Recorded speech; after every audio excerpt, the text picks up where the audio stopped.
But after this soundbite by the acting Chief Executive Officer of the Social Health Authority, who appeared before the Senate Health Committee chaired by Uasin Gishu County Senator Jackson Mandago to shed more light on the contribution mechanism and the questions around how less Kenyans were contributing to the Social Health Insurance Fund. Here's what he said. That will give us an additional 28 billion to add to the 2031. We already have to bring the total collections under NHIF to around 60 billion. We also expect to get an additional 3 billion for primary health and emergency, chronic and critical illness, 3 billion each. So it will bring the total to 7 and 5 billion. So as it is under NHIF, we have almost close to 5 million who are contributing. If I may just make it further clear, is that the 20.5 mark we are at today, the target is to have the entire population. And the entire population is not expected to pay, because within that population, we have those who are dependents. Yes, Dr. Lishenga. I think that we have a problem with the source of funds. If you look at all the acts, especially the Social Health Insurance Act. Yeah. Let me just point specific issues that we have raised over time. Number one of the source of funds for the Social Health Insurance Fund, the one that they are talking about, is in clause 25. It says compulsory public, it says funds from the national government and county governments and their respective entities for the administration of compulsory public service employee insurance. So my interpretation here is that we are talking about public servants, civil servants. And a critical source of funds, which is listed there in Part D, is that the national government, county governments and their respective entities are supposed to remit into the Social Health Insurance Fund. Okay. Now, we noted that at that time, there was no, the enhanced packages were being done away with. And therefore, in our understanding, these remittances are supposed to go into the NHIF fund. However, as you know, there has been a lot of changes, and there seems to be an independent fund for civil servants. What we are concerned about here... Other than NHIF? Other than NHIF. And which is... Although, and Chairman is here, Chairman of SHA is here, and he might comment on this, because ideally, according to the Act, the national government, county governments, and their respective entities, I imagine this include the SAGAs, the ministries, departments, and agencies, are meant to remit money earmarked for the compulsory public servants medical scheme to the NHIF fund. So in other words, that if you're a civil servant, or you're a county employee, or you are employed by a parastatal ministry or department, according to how we wrote the Act, that department, that parastatal, that county, that national government entity is supposed to remit funds to the NHIF fund. Now, that is one area where we are struggling as a source of funds.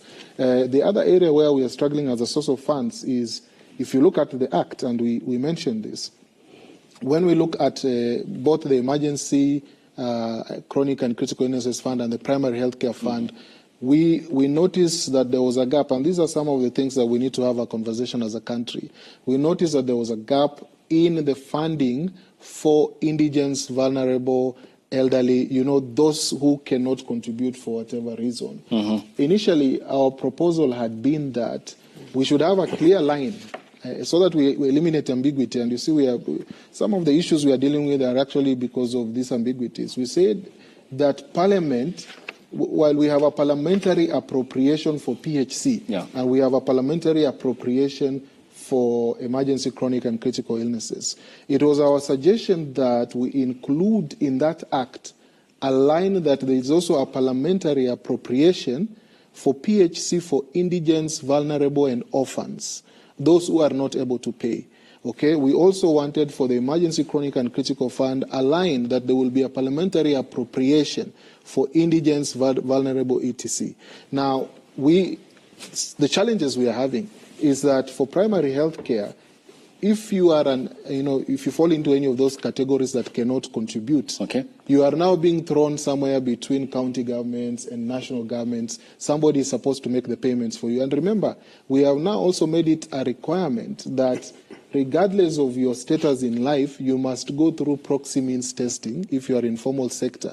So these indigents, vulnerable, and teenage mothers, all this, this requirement for proxy means testing is meant to include them into the NHIF fund, okay? Because if you are to look at it precisely, the primary healthcare fund is not, you do not benefit from it because you are a contributor. You benefit from it because you are registered.